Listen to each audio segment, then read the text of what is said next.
నమస్తే, welcome to our voice. నేను journalist నవత. మొత్తానికి తమిళనాట రాజకీయాలు మారిపోయాయి. మొన్నటి వరకు డిఎంకే, అన్నా డిఎంకే ఈ రెండు పార్టీలు మాత్రమే లోక్సభ ఎన్నికల్లో పోటాపోటీగా ఉంటాయి అని అందరూ అనుకుంటే ఒక తుఫాను సునామీ వచ్చినట్టుగా ఒక్కసారిగా అక్కడ బీజేపీ వేవ్ కూడా పెరిగింది. అది ఎంతగా అంటే అన్నా డిఎంకే డౌన్ అవుతూ డిఎంకే వర్సెస్ బీజేపీగా మారుతోందా పరిస్థితి అన్నట్టుగా కూడా మొదలైంది. ఎప్పుడు ఎన్నికలన్నా కూడా ఎంతో ఆచితూచి నిదానంగా ప్రచారంలోకి వెళ్ళే స్టాలిన్ కూడా హక్కుల పేరుతో స్టాలిన్ అంటూ నియోజకవర్గాలు తిరగడం స్టార్ట్ చేశాడు. నియోజకవర్గాల్లో మీటింగ్స్ పెట్టడం స్టార్ట్ చేశాడు. ఏమంటారు, చెన్నైలో 3, అలాగే పుదుచ్చేరిలో 1 మినహా మిగిలిన 37 లోక్సభ సెగ్మెంట్లలో కూడా అప్పుడే స్టాలిన్ హక్కుల పేరుతో స్టాలిన్ అంటూ ఒక సభలను నిర్వహిస్తూ వస్తున్నాడు. అసలు సడన్గా స్టాలిన్కి ఏమైంది? ఇంత తొందరగా తను అధికారంలో ఉండి హక్కుల పేరుతో స్టాలిన్ అనుకుంటూ 37 లోక్సభ సెగ్మెంట్లలో ఇంత హడావిడిగా తిరుగుతున్నాడు ఏంటి? అన్నా డిఎంకేకి సంబంధించి అసలు మాట్లాడుకోవడమే మానేశారు ఏంటి అంటే, దీని వెనక మొత్తము ఉన్నది ఒకే ఒక్కడు. ఆ ఒకే ఒక్కడు పెడుతున్న టెన్షన్ ఎలా ఉంది అంటే, రాజకీయ చదరంగంలో ఏ బంటు ఎప్పుడు మాయమవుతాడో, రాజుకు ఎటువైపు నుంచి చెక్ వస్తుందో అర్థం కానట్టుగా ఆ ఒకే ఒక్కడు పరిగెత్తిస్తుంటే వీళ్ళు పరిగెత్తుతూనే ఉన్నారట. ఆ ఒకే ఒక్కడు ఎవరో కాదు, అన్నమలై కొప్పుస్వామి.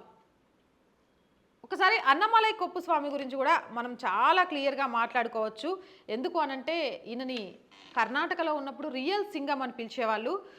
ఈయన 2011 బ్యాచ్కి సంబంధించిన ఐపీఎస్ అధికారి. అలాగే కర్ణాటకలో రియల్ సింగంగా గుర్తింపు తెచ్చుకున్నాడు అన్నమలై.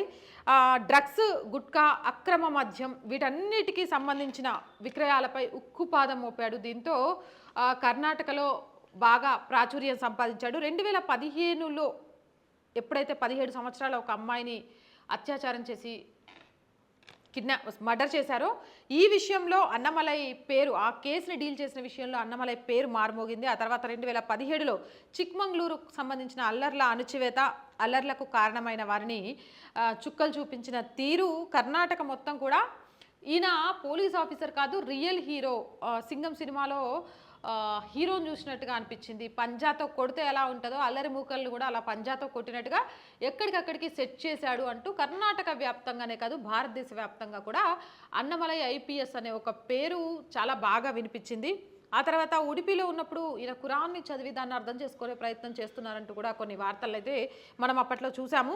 ఇక 2019లో ఈయన ఉద్యోగానికి రాజీనామా చేసి బీజేపీలో చేరారు. సంవత్సరంలోనే తమిళనాడు రాష్ట్ర అధ్యక్షుడిగా మారారు. ఎన్మక్కల్ పేరుతో అన్నమలై పాదయాత్ర కూడా చేస్తున్నాడు. మనందరికీ తెలిసిన విషయమే. ఆ పాదయాత్రకు ఎంత భారీ స్పందన వస్తోంది అనేది తన సోషల్ మీడియా వేదికగా ఎప్పటికప్పుడు అన్నమలై చూపిస్తూనే ఉన్నారు. అలాగే ఈ ఎన్మక్కల్ కార్యక్రమానికి సంబంధించి ముగింపు సభకు ప్రధాని మోదీని ఆహ్వానించారట. దీంతో ప్రధాని మోదీ వచ్చేసరికి 1,00,000 మందితో ఈ సభను నిర్వహించడం కోసం జనాలన్నింటినీ కూడా గ్యాదర్ చేస్తున్నారట. అలాంటి దానికి కావాల్సిన ఏర్పాట్లన్నింటినీ కూడా చేస్తున్నారట. అయితే చెన్నై తిరుచునారులో ఇప్పటికే పర్యటించిన మోదీకి సంబంధించి అక్కడున్న వాళ్ళంతా ఘన స్వాగతం పలికిన తీరు చూస్తుంటే 1,00,000 మంది ఏంటి, అంతకంటే కూడా ఎక్కువ మందే రేపు ఈ పాదయాత్రకు సంబంధించిన ముగింపు సభలో ప్రజలు పాల్గొనబోతున్నారు. అది తమిళనాడులో బీజేపీ ఎంతగా నాటుకుపోయింది అనే విషయాన్ని తెలియజేస్తుంది అని కొంతమంది చెప్తున్నారు. అయితే ఇప్పుడు ఈ అన్నమలై కొప్పుస్వామి ఎలా డిఎంకే పరిగెత్తిస్తున్నాడు స్టాలిన్ని అనేది తెలుసుకుంటే, సార్వత్రిక సమరంలో తమిళ రాజకీయ చిత్రం మారుతుందా అంటే అవును అని అనిపిస్తుంది. అధికార డిఎంకే కమలం పార్టీకి టాప్ ఫైట్ ఇవ్వబోతుందా అంటే నిజమే అంటున్నారు రాజకీయ విశ్లేషకులు కూడా.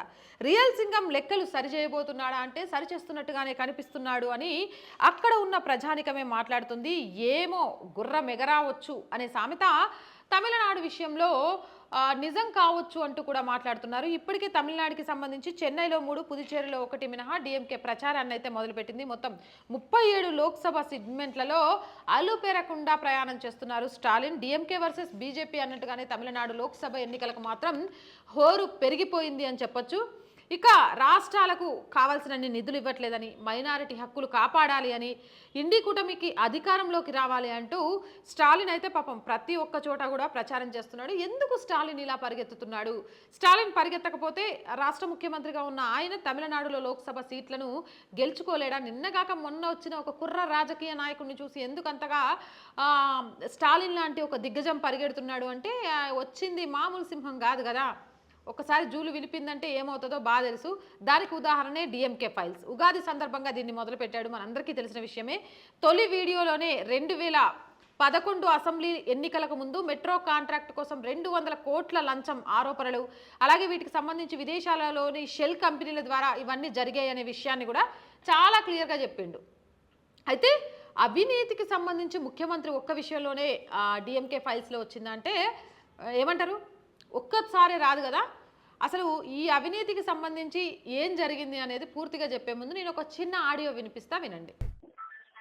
சார் சொல்லுங்க சார். சொல்லல நாளைக்கு திரும்ப இருக்கும் போல இருக்கு. எங்க சார்? Including KCP. அப்படியா? ஆமாம், கன்ஃபார்ம் தான் சார். நாளைக்கு நாலு மறுநாள் இருக்கும் போது ஏதோ ஒரு நாளைக்கே இருந்தாலும் இருக்கலாம். நான் அது மாதிரி இருந்தாலும் கொஞ்சம் இன்டர்வியூ அகமது பட்டேல். ஆமாம் சார்.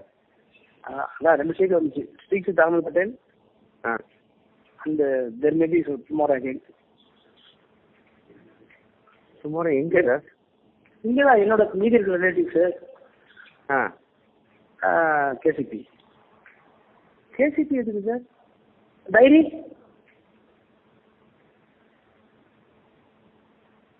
ஹலோ சார், அந்த டைரி என்ட்ரி இல்லை. ஐயோ, சொல்லிட்டேன் நான் அவங்க சொல்லிட்டேன். யார் கேசிபி சைடு சொல்லிட்டீங்களா? சொல்லிட்டேன். ஐயா அவங்க தேர் இன்டு பிக் லீக்ல சார், அதுனா பிரச்சனை ஆயிடுமே. அவங்க பிக் டைம் பிஸ்னஸ்ல எப்படி இவங்க எப்படி எதை வச்சு என்னத்துக்கு போவாங்க? ஏதோ கேட்பாங்க, என்னன்னு தெரியல. இல்லை கன்ஃபார்ம் தான் சார். நீங்கள் சார் அன்னைக்கு சொன்னவங்க தான் இன்னைக்குன்னு சொல்கிறான். ஓ ஓ, அப்போ கரெக்டாக தான் இருக்கும். எங்கள் ரிலேட்டிவ்ஸ் மீதெல்லாம் பார்ப்போம். அது பார்க்கலாம். கேசிபி அதான் அது ஸ்பெசிஃபிக்காக சொல்கிறான். KCP and your relatives. ఓ సరే సార్. రైట్, విన్నారు కదా. భాష అర్థం కాకపోయినా అక్కడ జరుగుతున్న తతంగం అవినీతికి సంబంధించి పూర్తిగా మాట్లాడుతుందని. ఇక స్టాలిన్తో పాటు క్రీడా మంత్రిగా, అలాగే స్టాలిన్ తనయుడిగా తమిళనాట సినీ ఇండస్ట్రీని మొత్తం తన గుప్పెట్లో పెట్టుకున్న ఒక వ్యక్తిగా ఉదయనిధి స్టాలిన్కి చాలా గొప్ప పేరుంది. ఇక ఆ పేరు ఏంటి అనేది మీరే డిసైడ్ చేయాలి. ఈయనతో పాటు దురయి మురుగన్, ఇవివేలు, పోరుమణి, సెంథిల్ బాలాజీ, ఇలా ఒకటి కాదు ఇద్దరు కాదు చాలా మంది మంత్రులు, వీళ్ళంతా కలిసి 1,34,000 కోట్ల కుంభకోణాలు చేశారు అని చెప్పి వాళ్ళ ఆస్తుల జాబితా ఇది. 1,34,000 కోట్ల ఆస్తుల జాబితా వాళ్ళకు ఉంది అని చెప్పేసి దాన్ని బయట పెట్టాడు. ఒక్కసారితో అందరి దిమ్మ తిరిగి మైండ్ బ్లాక్ అయిపోయింది.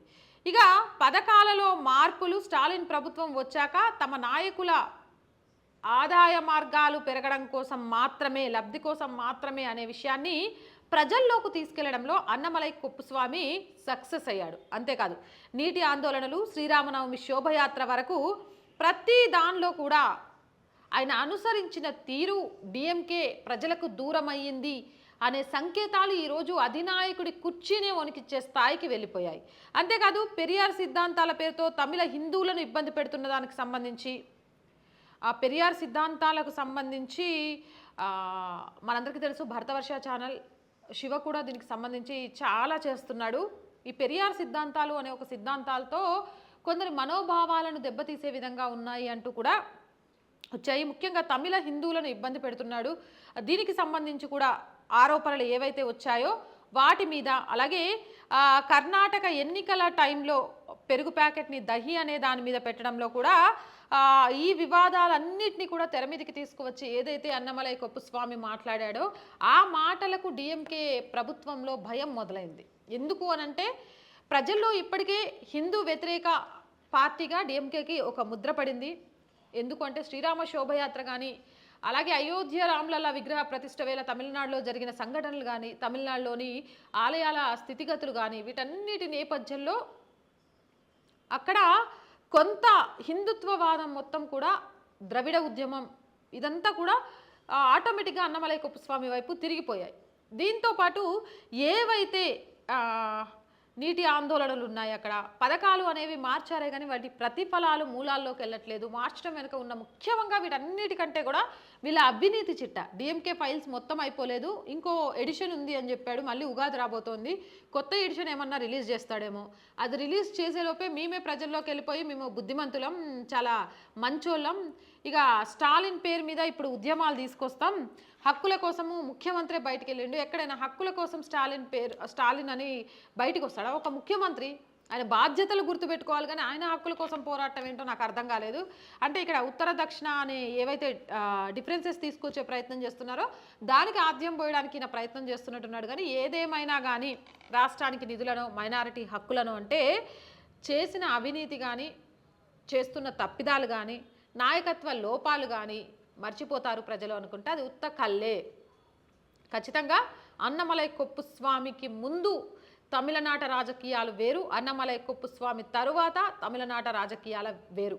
అతి తక్కువ సమయంలోనే తమిళనాడులో బీజేపీ ఓటు బ్యాంకును పెంచిన అన్నమలై ఈరోజు అవకాశం ఇస్తే చాలామంది నేతలు బీజేపీలో చేరడానికి సిద్ధంగా ఉన్నా కూడా ఆచితూచి అడుగులు వేస్తూ ప్రజల్లోకి వెళ్ళడం మాత్రమే ముఖ్యం, భారతీయ తత్వం కలిగిన వాళ్ళందరినీ ఒక లైన్లోకి తీసుకురావడమే ముఖ్యం అన్నట్టుగా కూడా ఆయన చేస్తున్న పాదయాత్రకు అశేష ప్రజాదరణతో పాటు పిల్లలు, చిన్న పిల్లలు, విద్యార్థులు కూడా ఆయన ఆటోగ్రాఫ్ల కోసం రావడం, ఆయన ఇన్స్పిరేషన్గా తీసుకోవడం.